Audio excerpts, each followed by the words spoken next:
আসসালামু আলাইকুম, আশা করি সবাই ভালো আছেন। আজকে আমরা অর্গানাইজেশনাল বিহেভিয়ারের একটা টপিক নিয়ে আলোচনা করব। টপিকটা তিনটা বিষয় কম্বিনেশন। এক নাম্বার হচ্ছে importance of complementing intuition with systematic study. Systematic স্টাডির সাথে কমপ্লিমেন্টিং ইনটিউশনের ইম্পর্টেন্সটা জড়িয়ে কথা বলবো। Challenges for managers in using OB concept. OB কেউ যদি ব্যবহার করে ম্যানেজাররা কি কি চ্যালেঞ্জ ফেস করে। তারপর হচ্ছে opportunities for managers in using OB concept. এই কনসেপ্ট বলে আমরা একটু অন্যরকম শোনাচ্ছি, আসলে কিছুই না। এটা মানে হচ্ছে ওবি প্র্যাকটিস করলে সেটা সুযোগ বা বেনিফিট সে কি পাবে। That is the importance of OB, practicing OB. Okay, একটু ইলাবোরেটলি চলে আসছে, কিন্তু এগুলো খুব সংক্ষিপ্ত। আপনারা যখন এক্সাম হলে যাবেন অতি অল্প সময়ের মধ্যে লিখতে হলে সব পার্টে এক লাইন লিখে দিলে, যদি এক লাইন আপনি ডেসক্রাইব করে দিতে পারেন একটা লাইন। কারণ আপনি যদি সবগুলো লিখতে যান অন্তত 10টা পার্টের জন্য অনেক কিছু দাঁড়া যাবে, এত দরকার নেই। এই জন্য এক লাইন লিখে দিলে হবে। সময় থাকলে 2 লাইন, অনেকে হাতের লেখার গতি খুব ভালো থাকে, বাট এক লাইন হচ্ছে সেফ। আমি মূল পয়েন্টটা শুধু লিখব। তো শুরু করি। ভয়ের কোনো কারণ নেই, আমরা ভেঙে ভেঙে পড়বো। Importance of complementing intuition. Intuition শব্দ অর্থ হচ্ছে অন্তর্দৃষ্টি, মানে ভিতরে মানুষের একটা চোখ থাকে। মানুষকে আপনি যদি কোনো কিছু জিজ্ঞেস করেন, সে চিন্তা করে করে করে একটা উত্তর দেয়। এই যে উত্তরটা সে দিল সেটা তার অন্তর্দৃষ্টি। আপনি আজকে সকালবেলা উঠেও কিন্তু নিজের অন্তর্দৃষ্টিকে প্রয়োগ করেছেন যে রাস্তায় গাড়ি থাকবে কি থাকবে না, আমি বাসা থেকে নামলে সেখানে জলাবদ্ধতা পাবো কি পাবো না। হ্যাঁ, অনেক কিছু কিন্তু চিন্তা করছেন। টিচারও চিন্তা করে যে আজকে যদি ন্যাচারাল ডিজাস্টার হয় তো স্টুডেন্ট কম থাকবে বা স্টুডেন্ট আসতে পারবে না। এই সব কিছু হচ্ছে অন্তর্দৃষ্টির একটা পথ, মানুষের ভিতরে একটা চোখ থাকে। এটাকে ইংরেজিতে বলে ইনটিউশন। অনেকে ইনটিউশনের শক্তি অনেক ভালো, আল্লাহর মধ্যে সে অনেক সুন্দর অন্তর্দৃষ্টি সম্পন্ন, সে অনেক কিছু বুঝতে পারে যেটা আদার্স মানুষ পারে না। তো ইনটিউশন একটা সিস্টেমেটিক স্টাডির সাথে কিভাবে পরিপূরক হিসেবে কাজ করতে পারে, তাহলে সিস্টেমেটিক স্টাডি কি এটাও একটা জানা দরকার, তাই না? পদ্ধতিগতভাবে আমরা অনেক সময় লেখাপড়া করি, আমরা নিয়ম মেনে কিছু গবেষণা করি, গবেষণা থেকে একটা ফাইন্ডিংস বা ফলাফল আসে। এটা যেন কোনোভাবে তৈরি করা নয়, এটা একটা লেখাপড়ার মান, ধাঁচ, গবেষণার নিয়ম, মেথড, এগুলো বা বিভিন্ন স্ট্যাটিস্টিক্যাল টুল ফলো করে একটা রেজাল্ট পায় গবেষকরা। এই যে একটা সিস্টেমেটিক অ্যাপ্রোচে একাডেমিক লেখাপড়ার সাথে রিসার্চের প্রক্রিয়াগত জ্ঞানগুলো লব্ধ করে সে একটা গবেষণা করে কিছু বের করে, এটা হচ্ছে একটা সিস্টেমেটিক স্টাডি। এটার সাথে সায়েন্সের অনেক সম্পর্ক আছে। ওকে, তাহলে একটা হচ্ছে মানুষের নিছক মনের ধারণা, অন্তর্দৃষ্টি। আরেকটা হচ্ছে আসলে পুঁথিগত বিদ্যা নিয়ে রিসার্চ করে, গবেষণা করে, স্ট্যাটিস্টিক্যাল টুলস প্রয়োগ করে সিস্টেমেটিকভাবে সায়েন্সের কোনো একটা স্টাডি। ওকে, তো বলা হচ্ছে যে ইনটিউশন কিভাবে সিস্টেমেটিক স্টাডিকে ফুলফিল করে, এটা পূর্ণাঙ্গতা দেয়। ইনটিউশন ছাড়া আসলে ওবিকে কল্পনা করা যায় না। আবার ওবিকে যখন গবেষকরা বিভিন্ন রিসার্চ করেন তখন তারা সিস্টেমেটিক স্টাডি এই জাতীয় কথাবার্তা বলে। তো আমরা সেটাকে কীভাবে একটা একটার সাথে লিঙ্ক করতে পারি বা কীভাবে ধারণাটা আমরা নিতে পারি। যেমন এক নম্বর হচ্ছে অ্যাকুরেসি অ্যান্ড রিলায়েবিলিটি। দেখেন, যখন কোথাও ইনটিউশন ব্যবহার করা হয় 100% কোনো কিছু অ্যাকুরেট হয় না, 100% ওটা রিলাই করা যায় না। কারণ মানুষের ইনটিউশনটা 100% সায়েন্স বা অ্যাকুরেসি দিতে পারে না। ওকে, এটা একটা ধারণা। আর সিস্টেমেটিক স্টাডিতে কম্পারেটিভলি একটু স্ট্রং ভ্যালু পাওয়া যায়। কোনো কিছু নিয়ে গবেষণা করলে, সায়েন্টিফিক অ্যাপ্রোচ ফলো করলে দেখা যায় যে সেখানে একদম মোটামুটি অ্যাকুরেট একটা রেজাল্ট আসে। ওকে, যেমন আমি চিন্তা করলাম যে আমার এমপ্লয়ীদের মধ্যে অ্যাবসেন্টিজম রেট হাই হবে না কম হবে। চিন্তা করে দেখলাম যে অ্যাবসেন্টিজম রেটটা অনেক হাই হবে, কারণ অধিকাংশই হয়তো লেট কামার, অধিকাংশই হয়তো ফিমেল ওয়ার্কার, অধিকাংশ হয়তো যে ঠিকমতো আসতে পারবে না, হয়তো ন্যাচারাল ডিজাস্টার, কিন্তু দেখা গেল এসে গেল। তো আমি প্রিভিয়াস ডেটাগুলো যদি রিসার্চ করে দেখি যেরকম ন্যাচারাল ডিজাস্টারে অধিকাংশ ফিমেল ওয়ার্কার হলেও তারা নিয়মিত আসছে, ছুটি ছাটা তারা কম নেয়। তাহলে সিস্টেমেটিক স্টাডিতে 1999 সাল থেকে 24 সাল পর্যন্ত সবগুলোতে ডেটা পজিটিভ। আবার ইনটিউশন এখানে খাটবে না। খেয়াল করে দেখেন, কিছু কিছু ক্ষেত্রে আপনার ইনটিউশন মানুষ করে, কিন্তু সিস্টেমেটিক স্টাডির একটা ফল থাকে, ওকে, সেটাও ইতিহাস বলে দেয় যে কখন কি রেজাল্ট ছিল। তাহলে সিস্টেমেটিক স্টাডিতে জাজ করা যায় রিলায়েবল মোর ডাটা, কিন্তু ইনটিউশন একটু কম অ্যাকুরেট এবং কম রিলায়েবিলিটি সম্পন্ন। শেষ। তাহলে in a sense systematic study more reliable, more accurate than the intuition. শেষ, এক লাইনে। দ্বিতীয় হচ্ছে প্রেডিক্টেবিলিটি অ্যান্ড জেনারেলাইজেবিলিটি, অনুমান করার ক্ষমতা ইনটিউশনে থাকে। আর সিস্টেমেটিক মডেল একটা জেনারেলাইজেবিলিটি দেয়। জেনারেলাইজেবিলিটি হচ্ছে কোন একটা রিসার্চ করে একটা ধারণা পেলেন, ওই ধারণা সবার উপর যদি প্রয়োগ করা যায়, সবার সম্পর্কে যদি একই কথা বলে দেওয়া যায়, সেটা হচ্ছে জেনারেলাইজেবিলিটি। যেমন এই ক্যাম্পাসে অনেক ব্যাচ আছে ফাঁকিবাজ, অনেক ব্যাচ আছে নিয়মিত আসে। এখন আমি স্যাম্পল হিসেবে নিলাম এমন একটা ব্যাচকে, যে ব্যাচটা ফাঁকিবাজ, এটাতে আমি জেনারেলাইজেবিলিটিতে যেতে পারবো না যে সব ব্যাচই মনে হয় ফাঁকিবাজ। আমি গার্মেন্টস নিয়ে একটা গবেষণা করে দেখলাম যে এরকম এরকম ব্যাপার, তো বলতে পারবো না যে পুরো গার্মেন্টস ইন্ডাস্ট্রি খারাপ। ওকে, আমি স্কলারসের 5,000 স্টুডেন্ট থেকে 10জন স্টুডেন্টের স্যাম্পল নিয়ে ভালো পেলাম, তার মানে এটাই না যে স্কলারসের প্রতিটা স্টুডেন্টই দুষ্ট। জেনারেলাইজেবিলিটি মানে হচ্ছে একটা রিসার্চের মানকে সবগুলোর উপর প্রয়োগ করে চিন্তা করা। তো সিস্টেমেটিক স্টাডিতে জেনারেলাইজেবিলিটি থাকে। আর প্রেডিকশনটা বা অনুমানটা আসে থেকে ইনটিউশন থেকে।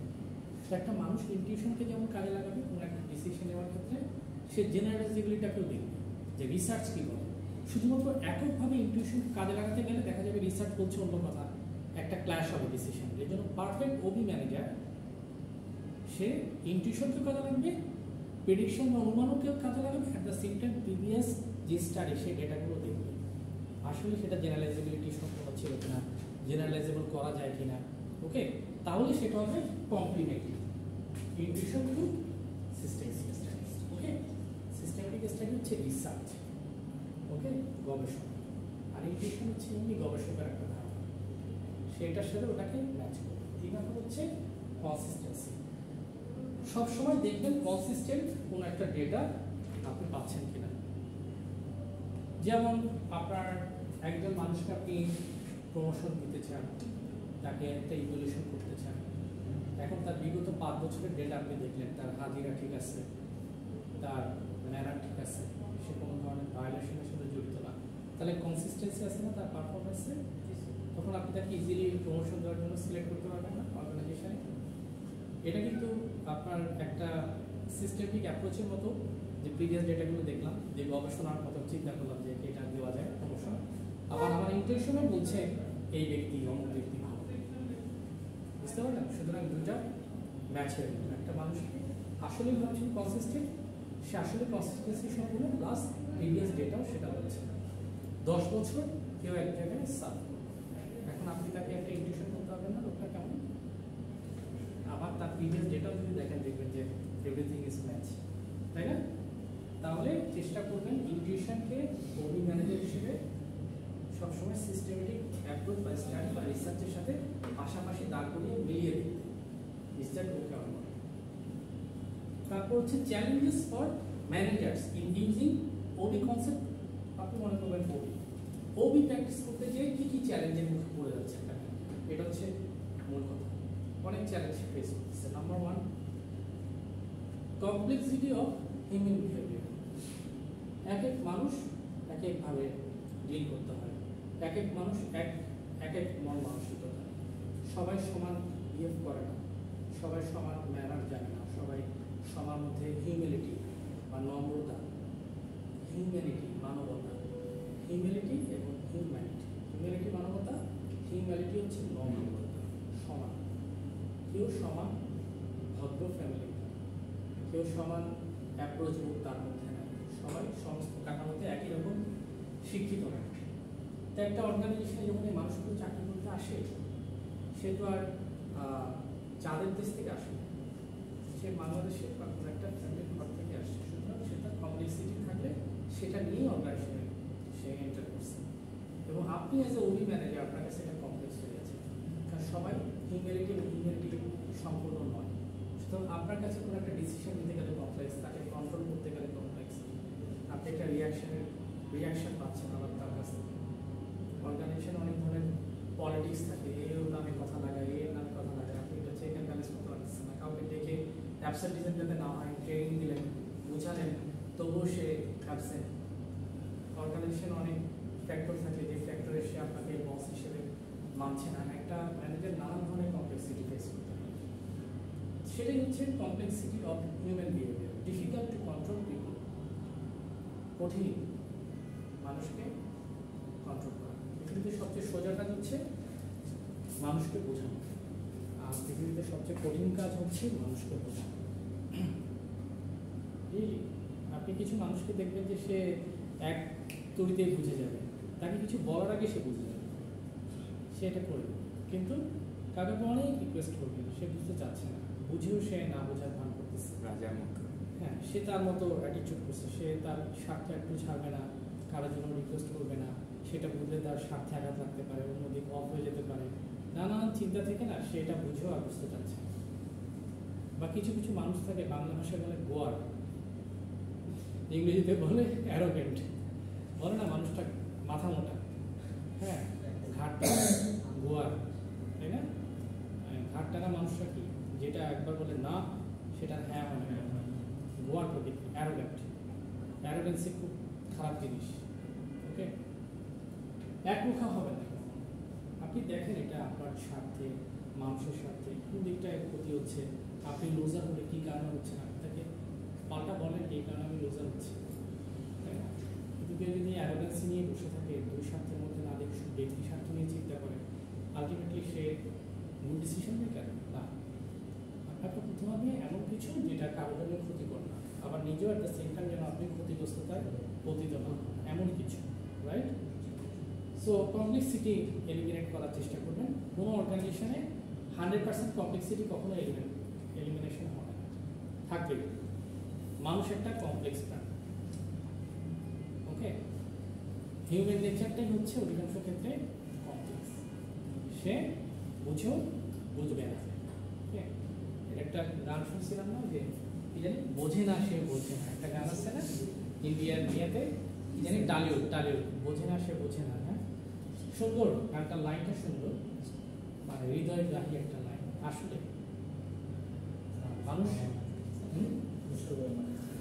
মানুষ বোঝে না, অনেক কিছু বুঝতে চায় না। বাংলা ভাষায় বলে না, বুঝেও না বোঝার ভান করা। আচ্ছা, যাই হোক, সেকেন্ড হচ্ছে ডাইভার্স ওয়ার্কফোর্স। ডাইভার্স ওয়ার্কফোর্স, আচ্ছা, ডাইভার্সিটি মানে হচ্ছে বৈচিত্র্যতা, তাই না? নানান কিছু নিয়ে ধারণা হচ্ছে বৈচিত্র্যতা। ডাইভার্স ওয়ার্কফোর্স মানে একটা ওয়ার্কফোর্সের মধ্যে কেউ চাকরি করতেছে দিনাজপুর থেকে, কেউ আসছে নোয়াখালী থেকে, কেউ আসছে রংপুর থেকে, হ্যাঁ, দিনাজপুর থেকে। তো অনেক ধরনের ব্যক্তি এসে একটা অর্গানাইজেশনে যুক্ত না, সবাই সে কাজ করতেছে না, সবাই হচ্ছে একটা ওয়ার্কফোর্স অফ দ্যাট কোম্পানি। এই ইউনিভার্সিটির ওয়ার্কফোর্স কি? বিসি, প্রবিসি, ট্রেজারার, রেজিস্ট্রার, এই যে স্টাফ, সবাই ওয়ার্কফোর্স।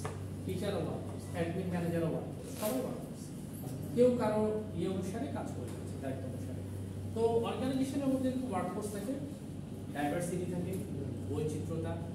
কেউ বিভিন্ন ডিস্ট্রিক্ট থেকে আসে, কেউ বিভিন্ন ধর্মের হয়, কেউ বিভিন্ন রঙের হয়, কেউ বিভিন্ন গায়ের রঙের কালারের হয়, কারো মেন্টালিটি একটু ডিফারেন্ট থাকে, কেউ একটু ক্ষিপ্তা থাকে, কেউ একটু অনেক খরচের হাত, কেউ ব্রড মাইন্ডেড, কেউ একটু শর্ট ভিশন, ওকে? কেউ নিজে এক্সট্রোভার্ট নেচারের হয়, কেউ একটু ইন্ট্রোভার্ট নেচারের হয়, কথা বলতে চায় না, আর কেউ এমনি কথা বলে, তাই না? এরকম অনেক ধরনের মেন্টালিটির মানুষ থাকে না? আচ্ছা, তো এটা হচ্ছে একটা ডাইভার্স ওয়ার্কফোর্স। এবং এই ওয়ার্কফোর্স যদি খুব ডাইভার্স হয়, সবাইকে একটা আমব্রেলার নিচে নিয়ে অর্গানাইজেশন চালানো সোজা ব্যাপার। কারো কর্মক্ষেত্রে ইন্টারেস্টটা দ্রুত সলভ করে দেওয়া সোজা ব্যাপার। সবার স্বার্থের কথা মাথায় রেখে ম্যানেজার যে একটা ডিসিশন নিবে, এটা কিন্তু অনেক চ্যালেঞ্জিং বিষয়। সব পার্টিকে খুশি রেখে অর্গানাইজেশন চালানো, এই জন্য এটা হয়ে উঠেছে একটা চ্যালেঞ্জ। অর্থাৎ কারণ ওয়ার্কফোর্সটা আপনার এক বর্ণনের না, অনেক বর্ণ মানসিকতা, ডাইভার্স, অনেক ধরনের বৈচিত্র্য সম্পন্ন মানুষের বাঙালিকে তাও আপনি কন্ট্রোল করতে পারেন, কিন্তু যখন আপনি গ্লোবাল বা মাল্টিনেশনাল কোনো জায়গায় চাকরি করতে যাবেন তখন সেখানে দেখবেন যে অনেক কালচারের মানুষ, কেউ চাইনিজ, তাই না, কেউ ইউরোপিয়ান, কেউ হয়তো নিগ্রো, কেউ আবার আপনার বাংলাদেশিদের মতো, তাই না। পৃথিবীতে 3 ধরনের মানুষের কথা বলা হয় না, শ্বেতকায়, পীতকায়, কৃষ্ণকায়। শুনছেন এরকম? শ্বেতকায়, শ্বেতকায় আর পীতকায়। কৃষ্ণকায় কালো, আর ইংলিশ হচ্ছে পীতকায়। আচ্ছা, তো যাই হোক, এরকম ডাইভার্স পিপল থাকে, নানান মানুষ, তাদেরকে ম্যানেজ করতে হবে। এখানেই হচ্ছে এটা ম্যানেজমেন্টের আসল তকমা। To manage is to forecast and plan, to organise, to command, to coordinate and control.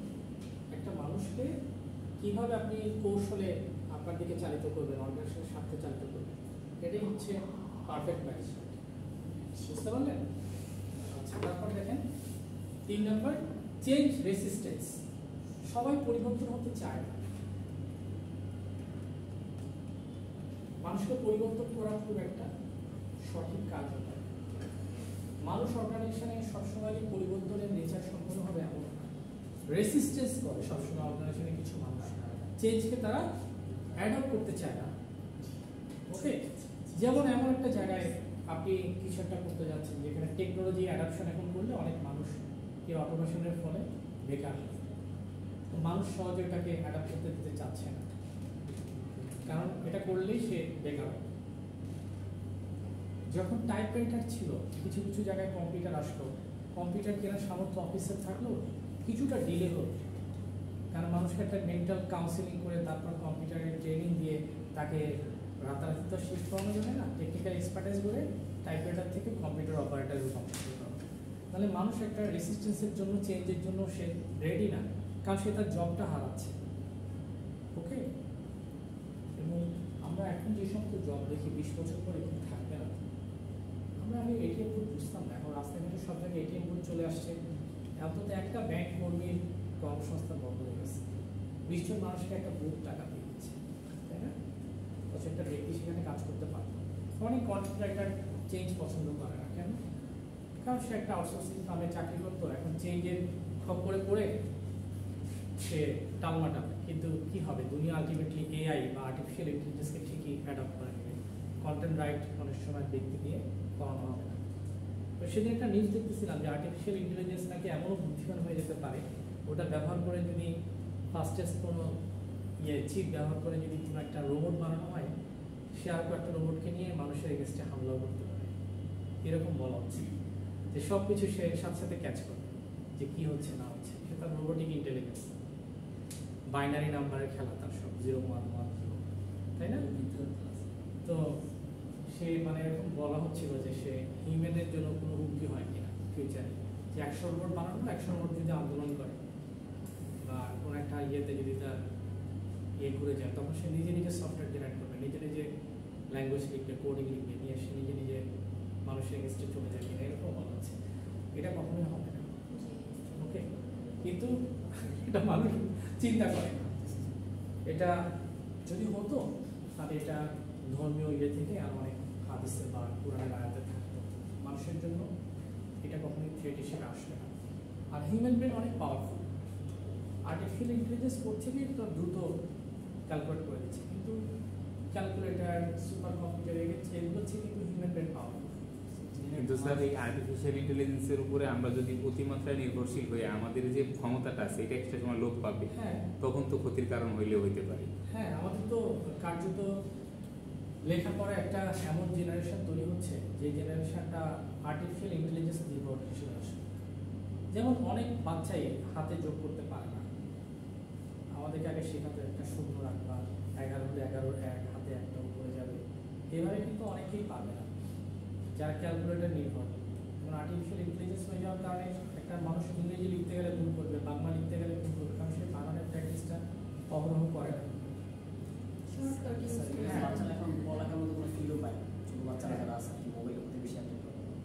শর্টকাটে মানুষ চলে আসতেছে। আসলে বেসিকটা যদি মানুষের ক্লিয়ার থাকে তখন এই সমস্ত মেশিন, আর্টিফিশিয়াল ইন্টেলিজেন্স বা আদার কিছু চালাতে সুবিধা সুবিধা হয়, কিন্তু আমি যদি এই সুবিধাটুকু পেতে না চাই কখনো নিজেকে গড়ে তুলবো না। আর সব কিছু কিন্তু ছোটোবেলা থেকে আমি এআই এর উপর নির্ভর করি, আলটিমেটলি তো একটা পঙ্গু জেনারেশন রূপান্তরিত হবে। আর এই দেশে তো যেভাবে ফেসবুক, যেভাবে টুইটার, যেভাবে টিকটক আর ইনস্টাগ্রামের ইয়ে চলতেছে, মানুষজন সেদিন একটা নিউজও দেখতেছিলাম, নিউজের মধ্যে সাক্ষাৎকার নেওয়া ছিল অনেকেরই। তো তারা বিভিন্ন জায়গায় ভর্তি পরীক্ষা দিচ্ছে, ভর্তি পরীক্ষা সাংবাদিক তাদেরকে জিজ্ঞেস করতেছে যে এরকম এরকম। দেখলাম যে কারো মধ্যে কেন জানি ওটা নাই, যে একটা আগেকার আমলে যে একটা ইয়ে থাকতো যে সে একটা পরীক্ষা দিতে আসছে বা তার খারাপ লাগা বা মন্দ লাগা বলে ওরকম কিছু নাই। কারণ জেনারেশনটা কেন যেন সব কিছুকে ফান হিসেবে নিচ্ছে, অনেক অন্যায় অনেক পাপ তাদের কাছে কিছুই না, অথচ এগুলোর ধর্মীয় দৃষ্টিকোণ থেকে মারাত্মক শাস্তি আছে, তাই না? এবং সমাজ বিনষ্ট হয়ে যায় কখন, মানুষ যখন এই সমস্ত ইস্যুগুলোকে খুব নাজুক মনে করে যে এটা তো কিছুই না, তাই না? আরেকজন আপনার ধরেন ইন্টারভিউ দিতে যে সে বলতেছে হ্যাঁ সারাদিন সে নেট চালায়, এই জন্য সে পড়ার সময় পায় না। এই এডুকেশন দিয়ে ওই অর্থে কাজ হবে না। সে তো একটা ব্যাংকের ফর্ম ফিল আপ করতে পারবে, একটা দলিলে সাইন করতে পারবে, মানুষকে বলতে পারবে যে আমি অনার্স পাস, কিন্তু তার যে ওই বেসিক তৈরি হওয়া একটা এডুকেশনের পিছনে যে কষ্ট, যে ফ্রেমে তাকে ইয়ে করা, সেটা কখনোই হবে না। থিঙ্ক যখন এগুলো কোনো একটা অর্গানাইজেশনে চাকরি করতে আসবে, দেখা যাবে বানান ভুল, সে একটা অ্যাপ্লিকেশন লিখতে পারে না, তাহলে কেমন একটা জাতি আমরা পেতে যাচ্ছি ফিউচার এমপ্লয়ি হিসেবে, চিন্তা করবেন। সবসময় নিজেদের বেসিক ঠিক রাখবেন, আপনাদের কথা কাজের মিল থাকবে, স্টুডেন্ট হিসেবে স্টুডেন্টের মতো আচরণ হবে, বেসিক থাকবে, হিউম্যানিটি থাকবে, আসলে যেটা যেভাবে করা দরকার সেটা সেভাবে করবে।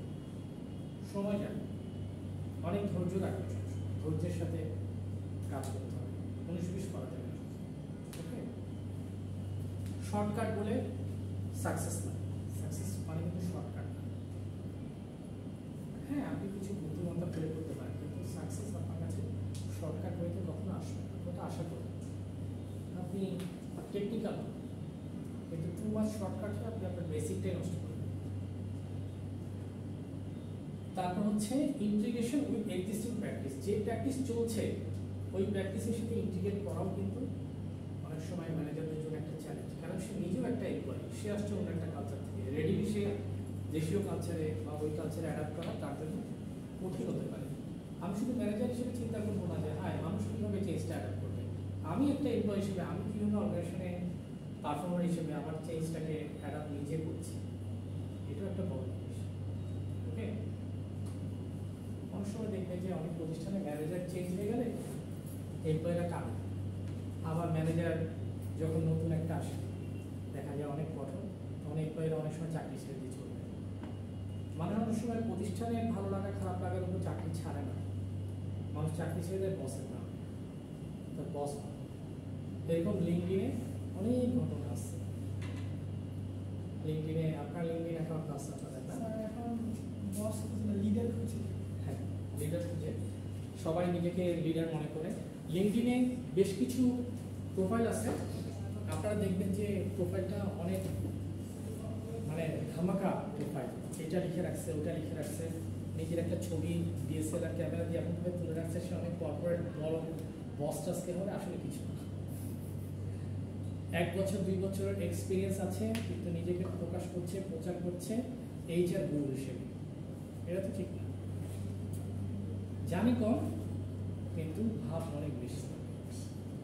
যে সমস্ত কমেন্টস করছে সব আপত্তিকর, যে সমস্ত পোস্ট করছে সব বিব্রতকর। Real HR practice organisation behaviour কিন্তু এরকম না, কিন্তু সে নিজেকে প্রচার করছে। এরকম প্রতিষ্ঠানের ইয়ের অভাব নাই, যারা 2-4 বছর ওয়ার্ক দিয়ে এখন বিভিন্ন জায়গায় কর্পোরেট ট্রেনিং দেওয়ার চিন্তা করতেছে, তো তার বেসিক অ্যাচিভমেন্টগুলো ওগুলো কি লিঙ্কডইনে পোস্ট করা? হ্যাঁ, আপনার সমস্ত অ্যাচিভমেন্ট আপনি লিঙ্কডইনে পোস্ট করবেন, ট্যালেন্টগুলো ভিত্তি বেসে পোস্ট করেন, একটা কুইজে ফার্স্ট হলে পোস্ট করেন, একটা প্রোগ্রামিং কন্টেস্টে কিছু পেলেন পোস্ট করেন, ডিবেট করেন পোস্ট করেন, ভালো কবিতা আপনি করতে পারেন পোস্ট করেন, আপনার ইয়ে স্কিল ভালো, ওয়েবসাইট ডিজাইন স্কিলটা ভালো, গ্রাফিক ডিজাইনে কিছু কাজ জানেন পোস্ট করেন, পাইথন জাভা সি++ হাবি জাবি যে প্রোগ্রামিং ল্যাঙ্গুয়েজ আছে এগুলো সব যেগুলোতে এফিসিয়েন্সি আছে এখানে এক্সপার্ট ইন এই। ওকে, আপনার জেনারেশনের সাথে আপনার জেনারেশনের কম্পিটিশন হবে। আমি যখন একটা ফ্রেশ ছেলেকে নিব যা এসএসসি 2020-21-এ, তখন আমি এত কিছু খুঁজবো না, কারণ সালটা 24। এই বাচ্চাটা অনার্স পাস করছে, এটাই এত টাইম মতো যে সে বেরোচ্ছে এরকম একটা সেশন ইন্টারটের দেশে, এটাই এত। তখন আমি দেখবো সে কম্পিউটার জ্ঞান কিনা, সে ইংলিশটা ঠিক মতো কথা বলতে পারে কিনা। এটা যখন আপনি একটু সিনিয়র হবেন তখন মানুষ খুঁজবে সিভি জমা করলো, ঠিক আছে, তার এখন 2028 সাল, 2-4 বছর তো এক্সপিরিয়েন্স সবাই হয়ে যাবে।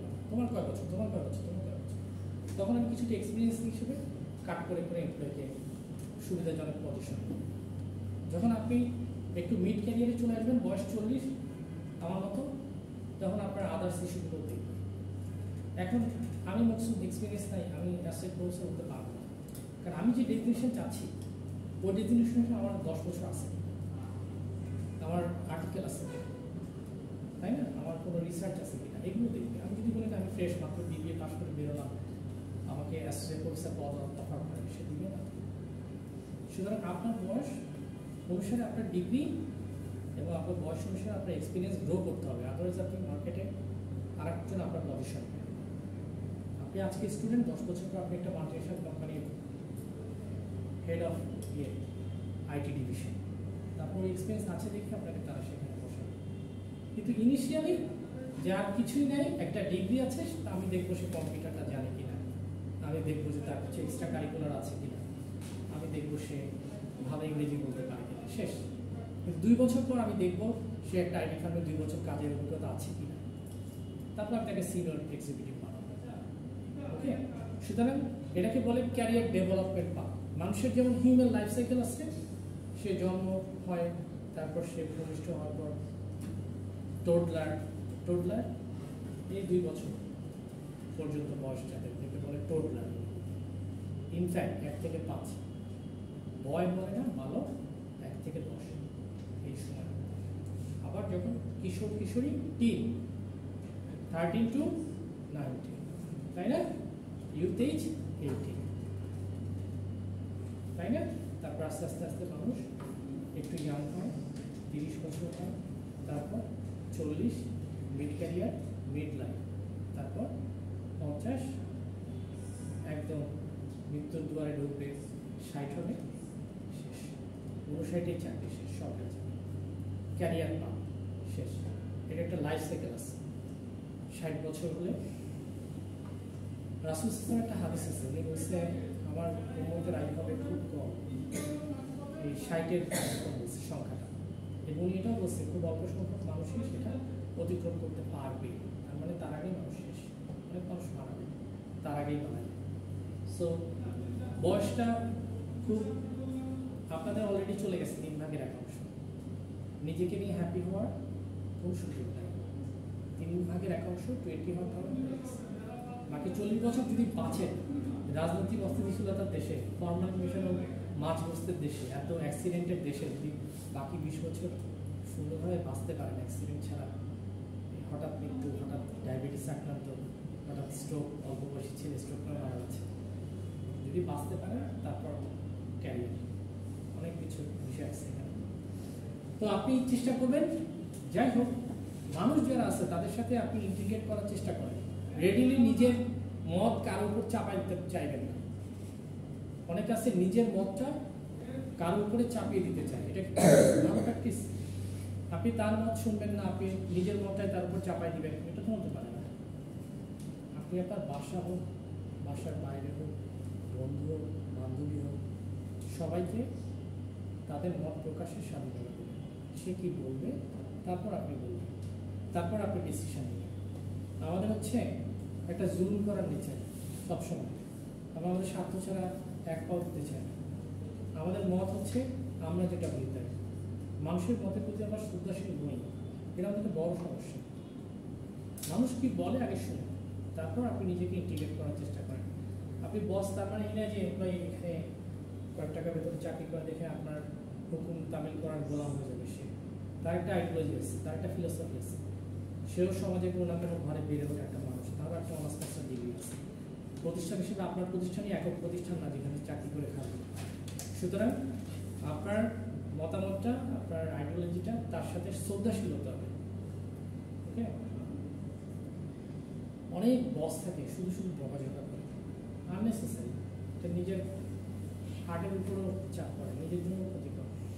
ভালো বসরা কখনো বকা দেয় না, ভালো বসরা ছুটি নেওয়ার সময় এত ঘাটে না। আমি একটা জায়গায় চাকরি করতাম, ওই বসকে কখনোই ভুলব না, কিছু কিছু নেচার তার এত ভালো ছিল। এই মানুষটাকে জানেন এলাকাবাসী পেলে সে খুব ভালো এলাকার সন্তান, যে বাপটাকে জন্ম দিচ্ছে আসলে একটা ভালো বাপ, ছেলেটাকে এইভাবে শিখতে করছে। যে তার ওয়াইফ হবে সে খুব লাকি, আই ডু বিলিভ, কারণ সে খুব কম কথা বলে, খুবই মেধাবী, লাখে একটা, আচরণ যেরকম দেখতেও সেরকম, দুইটা কথা বলে না, একটা কথা। ওই চেয়ারে থাকলে যেখানে 10টা কথা বলে একটা ছুটি নিতে হচ্ছে, আর একে আপনি শুধু একটা লাইন বলবেন ছুটি চাচ্ছে,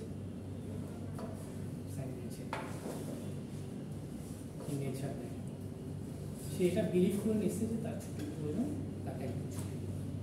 দিস ইজ কল হিউম্যানিটি। জানেন মানুষের স্মার্টনেস কিন্তু বাইরেটা না। মানুষ বলে যে প্রথমে দর্শনধারী তারপর গুণ বিচারী, আগে তাকে দেখে ভালো লাগলো, কিন্তু আপনি 2-3 দিন পর দেখবেন তাকে আর ভালো লাগতেছে না, কারণ তার নেচারটা আপনার প্রতিষ্ঠ করে দিচ্ছে, তাকে আপনি সহ্য করতে পারছেন। যদি সে অনেক সুন্দর, একটু আপনি তাকে জীবন থেকে বাদ দিতে চাচ্ছেন, সম্ভব হচ্ছে, তাই না? হতে পারে। কিন্তু আর যদি গুণ থাকতো, আন্ডারস্ট্যান্ডিং মেন্টালিটি থাকতো, আপনি তাকে জীবন থেকে বাদ দিতেন না, কর্মসংস্থান থেকে বাদ দিতেন না, বন্ধু হিসেবে বাদ দিতেন, তাই না? তো চেষ্টা করবেন ভালো বন্ধু সিলেক্ট করার জন্য। মাঝে মাঝে না বিভিন্ন পুরান হাদিসের লাইফ চলে আসে, কিছু মনে করবেন না, একটা সুন্দর হাদিস বলি। সেটা হচ্ছে রাসূল সাল্লাল্লাহু আলাইহি ওয়াসাল্লাম বলছে যে তোমরা যখন বন্ধু নির্বাচন করবে, দুইটা উদাহরণ বলে দিলেন। একটা হচ্ছে আতরওয়ালা। আতরওয়ালা যখন আতর বিক্রি করে, একটু বিক্রি আগে একটু প্রোডাক্টটা কারো গায়ে একটু লাগিয়ে দেয়, একটু শুকিয়ে দেয়, দেখো কেমন। বা আতরওয়ালার সাথে থাকলে নাকি আতরের কিছু ঘাম অটোমেটিক গায়ে চলে আসে। আমি আতর বিক্রি করছি মসজিদের গেটে, আমার বন্ধু আছে 2 ঘন্টা আমার সাথে, ওর গায়েও কিছু ঘাম চলে যাবে। তো ভালো বন্ধু হলে ভালো স্বভাব চরিত্র ঢুকে যায় ভিতরে, ওর সাথে থাকতে থাকতে থাকতে থাকতে ওর নেচারটা চেঞ্জ হয়ে যায়।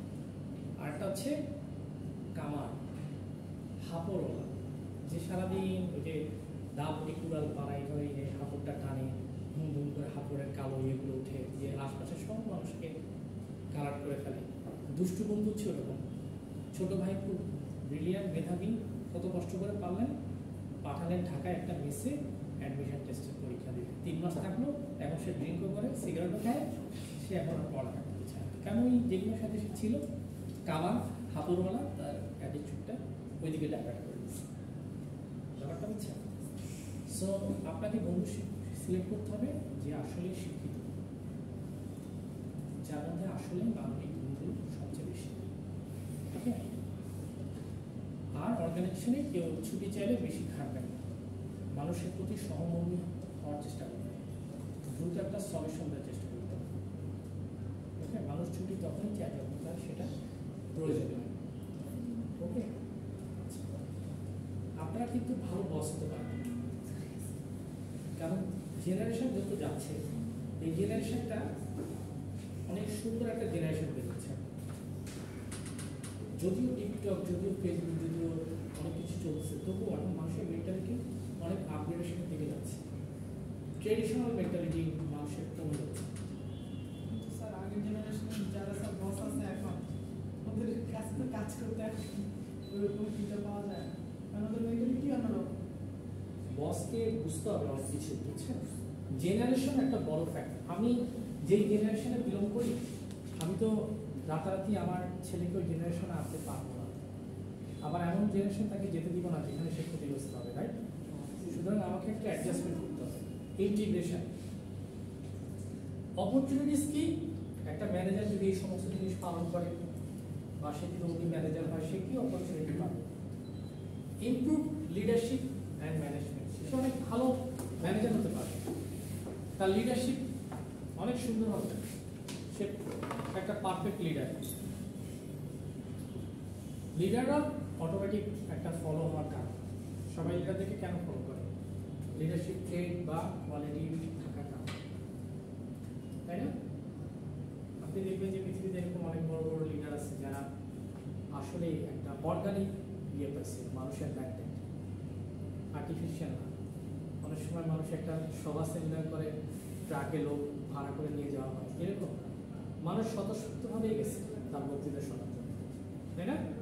তাহলে এটা একটা ক্যারিশমেটিক লিডারশিপ, যেটা অর্গানিকভাবে ফলোয়ারদেরকে একটা অ্যাট্রাকশন দেয়, তাই না? ফিদেল ক্যাস্ট্রো, তাই না? নাম শুনছেন? তারপর বঙ্গবন্ধুর মধ্যে এটা ছিল ক্যারিশমেটিক। 7ই মার্চের ভাষণে আপনি দেখেন না কত জলস্রোত, কিন্তু সব অর্গানিক আসা, মানুষ বক্তব্য শুনতে এমনি আসে, বক্তব্যটা একটা ভালো লাগার বক্তব্য। রাসূল হাসানের শেষ বিদায়ী হজের ভাষণ, অনেক মানুষ ছিল না?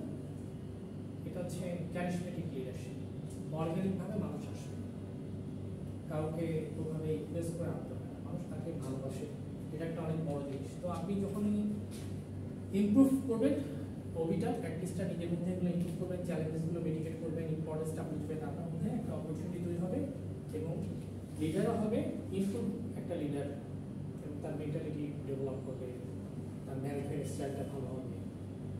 ওকে, কোন মাছগুলো বেশি বড়শিতে আটকায় জানেন?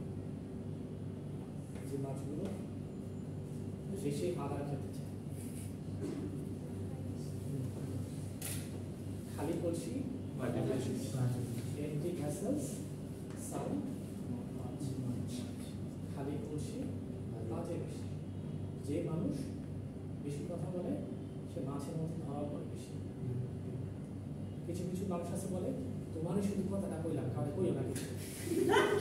কিন্তু দেখা যায় যে আরেকজনকে 10 মিনিট পর বলে তোমারই শুধু কইলাম, কারণ কথাটা কোনো কইও না। আবার এরকম যাবে যে বলে শুধু তোমারই কইলাম, এইভাবে বলতে বলতে তার লিস্টে কত বড় হয়ে গেছে, তার এটা কোনো কথা না।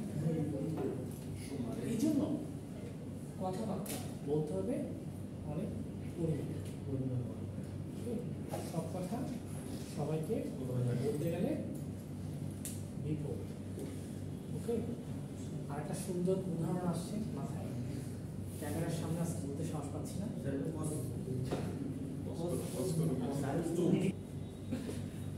আচ্ছা, তারপর দেখেন enhance team performance. Team performance বাড়বে না কমবে? ওবি প্র্যাকটিস করলে সবাই ইন্টিগ্রেশন পাবে, সবাই চেঞ্জ হবে, ডাইভার্স ওয়ার্কফোর্সে কাজ করা যাবে, কমপ্লেক্স পিপলরা সঠিক পথে এসে কাজ করবে, তাই না? তাহলে আমার জন্য একটা ইমপ্রুভ পারফরমেন্স হবে, টিমের সবাই বুঝবে। ওরিয়েন্টেশন দিতে হবে সবাইকে। ওরিয়েন্টেশন হচ্ছে প্রথম দিনই আপনাকে অর্গানাইজেশনটা ঘুরে দেখাতে হবে, আপনাকে একটা স্কিল দেওয়া হবে, অর্গানাইজেশনে কোন ডিপার্টমেন্ট কী কী ফাংশন করে, ওরিয়েন্টেশন, তাই না? ওরিয়েন্টেশন হ্যাঁ হয় নাই, কিন্তু আপনি আপনার বাসায় আপনার যে ওয়াইফ হবে তাকে ওরিয়েন্টেশন দিবেন। তাকে যখন আপনি বিয়ে করে নিয়ে আসবেন তাকে বলবেন দেখো, হ্যাঁ তাকে বলবেন দেখো এটা হচ্ছে আমার পরিবার, আমার 3 ভাই 2 বোন, প্রথম ভাই এরকম বয়স এত, মাথাটা একটু গরম, হ্যাঁ কিন্তু খুব লয়াল, তোমার দিকে ফিরেও তাকাবে না, যে কোনো ধরনের প্রবলেমে সে তোমাকে সাপোর্ট দিবে, আমি তাকে খুব বিলিভ করি। দ্বিতীয় ভাই সে একটু কম কথা বলে, মনে কিছু নিও না, মনে করো না তার অনেক ভাব, আসলে সে মানে বংশ ইয়ে থেকেই সে জেনেটিক্যালি কম কথা বলে, একটু ইন্ট্রোভার্ট নেচারে, হ্যাঁ খেতে খাওয়া দাওয়া খুব পছন্দ করে, সুতরাং এই জিনিসগুলো খেয়াল রাখবা।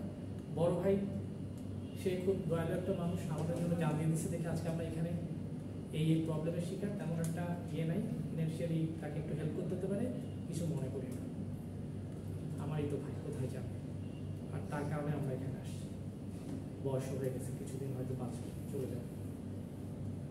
বোন আছে একটা একটু রুক্ষ টাইপের, কিছু হয়তো কথা বলবে, একটু চেপে যেও, মনে কিছু নিও না, আরে মেয়েতে অনেক কথোপকথন হয়, রাগারাগি করো না, তার বাবা মার সম্পর্কে একটা ইন্ট্রোডাকশন দিবে, বাবা কি পছন্দ করে, এই যে একটা মেয়েকে কিন্তু একটা আইডিওলজি দেওয়া হচ্ছে। আবার এই মেয়েও কিন্তু তার পরিবার সম্পর্কে একটা আইডিওলজি দিবে। দেখো বড় চাচা মাঝে মাঝে ফোন করে ঢাকায় আসে, এখানে আসবে, আমাকে ছোটোবেলা থেকে একটু বেশি দেখতে পারে, আত্মীয় স্বজনের মধ্যে আসলে কিছু মনে করো না, একটু কথাবার্তা বলো, উনি একটু ভোজন রসিক, ওইসব একটু বাজার টাজার করবা, কিছু না, just family issue, family event. আব্বা একটু চায়, একমাত্র মেয়ে তো, একটু বাড়িতে যেন নিয়মিত যাই, মাঝে মাঝে ডাকলে একটু যেতে দিও, তুমি সুযোগ পেলে আমাকে নিয়ে যাও। ওরিয়েন্টেশন, আপনি একটা মানুষকে যত সুন্দর ওরিয়েন্টেশন দিবেন তত সমস্যা আগে থেকেই ম্যানেজ থাকবে। রেগুলার নাসিহা হচ্ছে পরামর্শ। আপনি যদি রেগুলার নাসিহা দিতে চান, তারপর হচ্ছে বেটার ডিসিশন দেখুন, ভালো উনি কনসেপ্ট জানেন, প্রিডিকশন বুঝেন, অ্যাকুরেট বুঝতে হবে জানেন, কনসিস্টেন্ট ইনফরমেশন ব্যবহার জানেন, কমপ্লেক্সিটি মিনিমাইজ করতে পারেন, তো আপনি হচ্ছেন একজন ভালো ডিসিশন মেকার, বেটার ডিসিশন নিতে পারবেন। সবসময় সামঞ্জস্যপূর্ণ এবং সাম্য ডিসিশন নেবেন, যাতে মানুষ উপকৃত হয়, তাহলে আপনি পারফেক্ট বস এবং টিম ওরিয়েন্টেশনে সুন্দরভাবে চলতে পারবেন। একক ডিসিশন কখনোই নেবেন না, ওকে? একক ডিসিশন আপনাকে স্বার্থের দিকে চালিত করবে। আপনার কাছে টাকা থাকুক বা না, মহৎ হওয়ার চেষ্টা করেন। মহৎ হতে পারলে আপনার মেন্টালিটিটা এমনি চেঞ্জ হবে। সব কিছুর প্রতি যদি অনেক মোহ রাখেন, আপনি মহৎ হতে পারবেন। মোহ কমান, তাহলে দেখবেন আপনি নিঃস্বার্থ চিন্তা করতে পারবেন। এটা অনেক বড় একটা জিনিস। দেখবেন অনেক বড়, অনেক অর্থ সম্পত্তির মালিক, বিশাল কোম্পানি, অথচ আশপাশের কোম্পানি অনেক ছোট, গার্মেন্টস ওয়ার্কারদেরকে লাঞ্চ দিচ্ছে দুপুরে, আর সে এত বড় ফ্যাক্টরি, এত কোটি টাকা $1 মিলিয়ন এক্সপোর্ট, সে লাঞ্চ দেয় না। একদিন আসলে বেতন কাটা, আর ছোট ফ্যাক্টরিতে একদিন আসলে একটু কনসিডার করা হচ্ছে। এখানে বোনাস আটকে দিচ্ছে, এত বড় ফ্যাক্টরি সারা বছর কাজ করে, শ্রমিকদেরকে ঈদের আগে বোনাস দেয়। আর লোকাল ফ্যাক্টরির মালিক সে বোনাস দিয়ে দিচ্ছে, বেতন দিয়ে দিচ্ছে, তাই না? এগুলো মেন্টালিটি ইস্যু। এই জন্য মালিক পক্ষ, ম্যানেজার সবাই একটা সদিচ্ছা দরকার, প্রতিষ্ঠানটা ভালো করে চলবে। গুড ডিসিশন মেক করবেন সবসময়। অ্যাডাপ্টিবিলিটি, খাপ খাইয়ে দেবেন, এবং ইনোভেশনকে সবসময় এনগ্রেস করবেন, যে ইনোভেটিভ কিছু হোক, উদ্ভাবনীমূলক কিছু হোক। আর অ্যাডাপ্ট করার চেষ্টা করবেন, যেখানে থাকেন অ্যাডাপ্টিবিলিটা হাই করার চেষ্টা করবেন, কখনো মুষড়ে পড়বেন না, যেখানে আছেন সেটাকে অ্যাডাপ্ট করার চেষ্টা করেন।